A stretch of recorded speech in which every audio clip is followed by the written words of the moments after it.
going to be sitting here talking with firefighter paramedic Chuck Crittenden, and we're going to discuss the weaknesses and the strengths of the department that we work for, which is Frankfort Fire and EMS. Chuck? Well, I guess we'll start out with the strengths. I like it. Because everybody normally starts out with the negatives, I guess.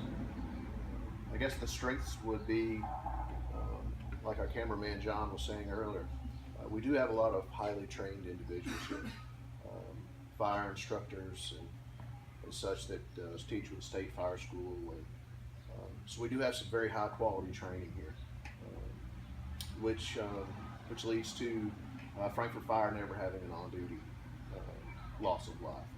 So I say that's probably a very huge strength of ours is the level of our training and the level of men that we do have here, and women. We also have some very highly trained paramedics, EMTs here. And we have a lot of cutting edge equipment as far as the new Lucas device and stuff like that. So we're out saving lives every day, and we're making a difference. I think our mortality in cardiac arrest went from somewhere around 7 to 8% to a little over 40% last year. So we're making great strides in our training. And that's in addition to the newer equipment as well as the training that we implement here in this department? So the strengths would definitely be the men we have and women we have here, and the quality of the equipment as well.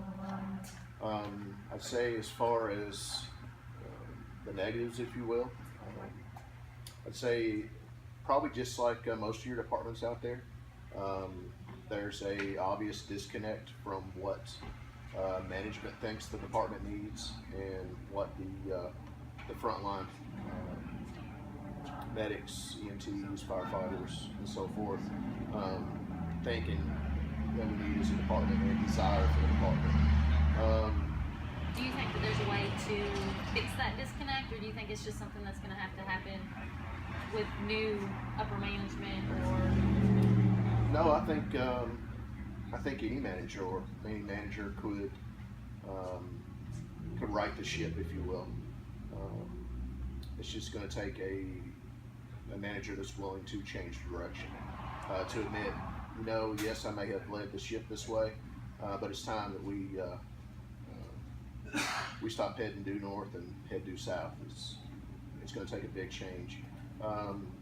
Like I said before, we do have a lot of equipment that's cutting edge here. I'd say a lot of the men here would say that we don't need all this equipment.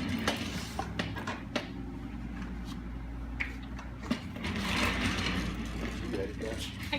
Okay. We don't need all the stuff. The men are more worried about the day-to-day, how they're perceived as their job performance. There's studies that show that it takes anywhere between 8 to 10 positive engagements with a supervisor to make you forget the one negative engagement with the supervisor. I'm not saying your supervisor has to come in and bake you cookies. it would be nice. You're gonna be wrong. Oatmeal raisins are my favorite, but just a job well done would be nice.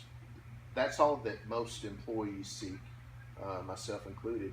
It's just to know that the hard work you put in is appreciated.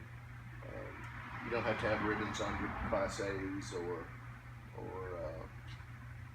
banquets or what have you. Just a recognition. Man, good job today. I know you're just doing your job, but good job today.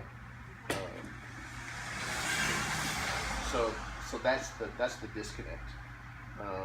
Management thinks you need all this new equipment and ribbons on your Class A's, and the guys sitting around the round table drinking coffee in the morning. That's not what they want at all.